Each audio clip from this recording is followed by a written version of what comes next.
Sebelum menonton video ini, mohon dukungannya untuk like dan subscribe, agar channel Safa Health bisa terus berkembang, sehingga lebih banyak teman-teman semua yang bisa terbantu untuk sembuh dari penyakit sinusitis.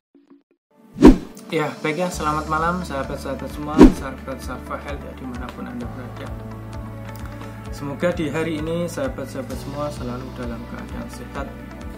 Oke, salam sehat untuk kita semua. Oke. Ya ini ya, silakan teman-teman kalau misalkan ada pertanyaan ya, silakan DM di Instagram Safa Health atau di komen di video atau postingan juga boleh ya. Oke ya, jadi ini saya akan membacakan apa ya?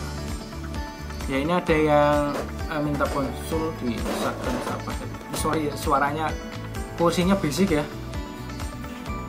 Dari Zahra ya.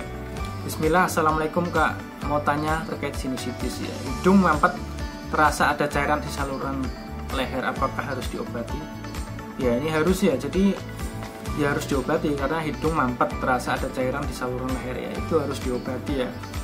Apa namanya ya, ini kan mengganggu ya. Jadi kalau misalkan tidak diobati ya nanti terganggu sendiri gitu ya. Memang sinusitis ini apa namanya penyakit yang mirip kayak pilek ya. Mungkin ya pilek sih, pilek tapi tidak kunjung sembuh, itu berarti sinusitis itu. Nah terus efek-efeknya ya, penyakit sinusitis ini selain hanya pilek saja, itu nanti bisa berefek. Pertama ya bisa demam juga gitu. Karena dulu ketika saya sinusitis juga demam, kemudian sakit kepala ya. Jadi nyeri di sekitar dahi dan kepala, rasanya seperti tekan-tekan ini ya, ini tanda bahwa sinusitis kita itu sudah ya parah gitu kan. Ya terus kemudian apa namanya ya, hidung bau itu sinusitis kronis ya. Terus nah kalau misalkan ada pusing ya sama, saya juga dulu pusing ya, makanya setelah irigasi nasal tuh oles minyak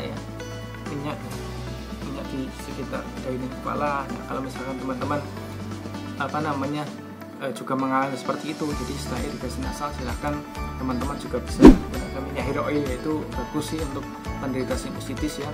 Jadi apa namanya juga ada aromaterapinya, jadi menenangkan teman-teman gitu ya, juga meredakan sakit kepalanya gitu sih.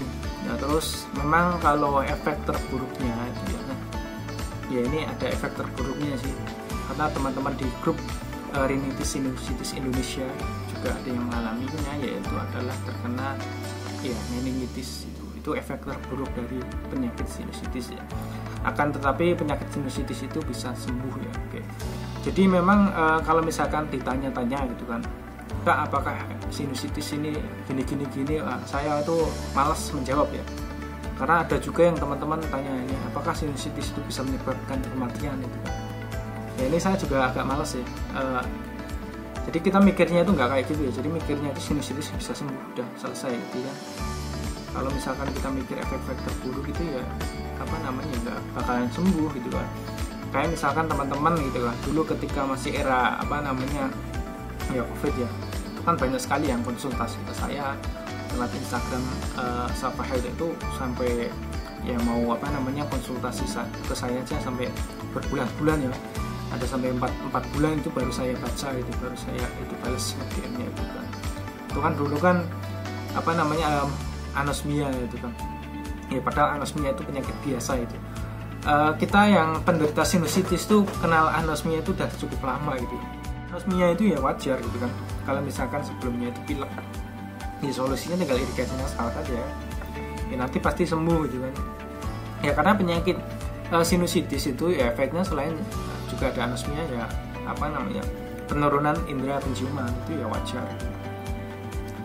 Ya itu ya, jadi sinusitis harus disembuhkan ya, karena kalau misalkan tidak disembuhkan nanti bisa ke apa namanya, kalau sudah kronis parah bisa komplikasi ke yang lainnya itu kan. Kita kan pengennya kita kan sehat gitu ya. Ya cukup irigasi nasal saja. Jadi belajar irigasi nasal boleh dilakukan siapapun, tidak harus penderita sinusitis. Oke.